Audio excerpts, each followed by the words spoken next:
welcome to 13.5, Similar Triangles and Problem Solving.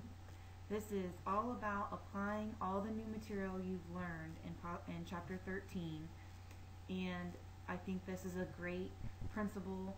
As a Christian also, we need to be gleaning biblical principles and learning how to apply them to our life. So we're going to use lots of applications on similar.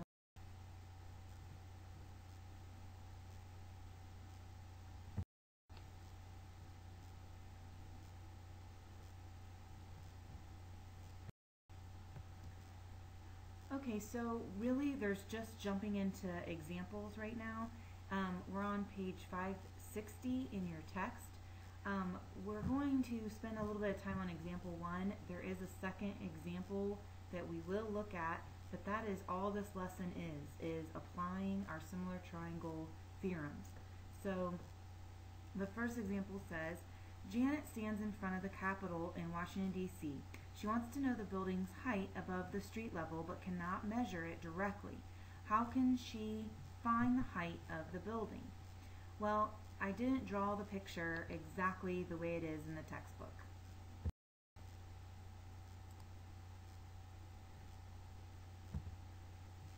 Okay, so it says Janet puts a mirror on the ground 345 feet from the center of the rotunda in the Capitol. She stands 6 feet from the mirror and sees the top of the Capitol reflected in it. Okay, so here's my picture so far. The angle at which the image reflects is the same in both directions. Okay, so since the heights form right angles with the ground, the triangles are similar by angle. So that means the corresponding sides are proportional, and Janet's eyes are 5 feet above the ground. So your book does literally a little outline of the Capitol building and a little tiny person that's supposed to be Janet, but you get the idea that the 5 is supposed to be Janet's height, and the opposite side, we don't know. That's the height of the Capitol building. So let's label some points here so we can set up some proportions. So we're saying by angle that triangle ABC is similar to triangle DBE. That means that DE is to AC as DB is to AB. So I went ahead and filled in all of the measurements that we have for those particular corresponding sides. Now I can just cross multiply and then divide. So when I finish all that out, I will get 287.5 feet tall. Now, you can work most of these problems in more than one way when we do our classwork. So I'm going to offer some extra credit on the classwork assignment that we'll do if you want to get a head start. The extra credit will be, can you find a different way to solve example 1? Okay, so if you can think of another way to set up similar triangles and solve this problem, because it's very hard to measure the Capitol building from the very top to the very bottom.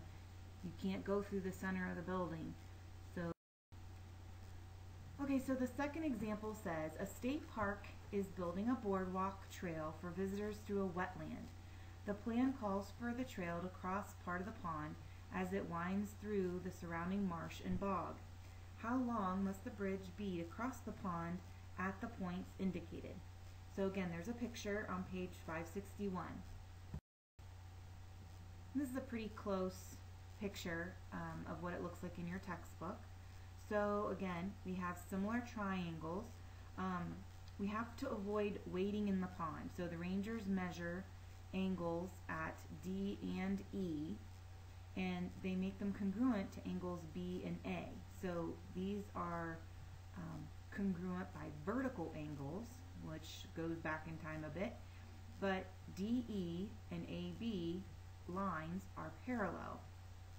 So we're going to write a proportion and substitute in what we do know.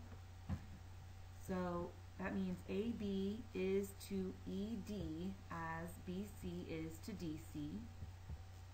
And we know all of these values except for AB, which we don't want to go swimming. So when we cross multiply and divide, we end up with 72 feet.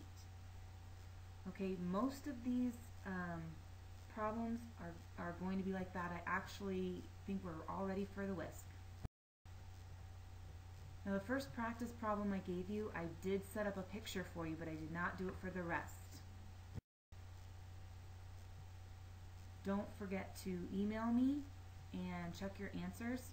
But if a vertical yardstick casts a 5-foot shadow, how high is a building that casts a 170-foot shadow?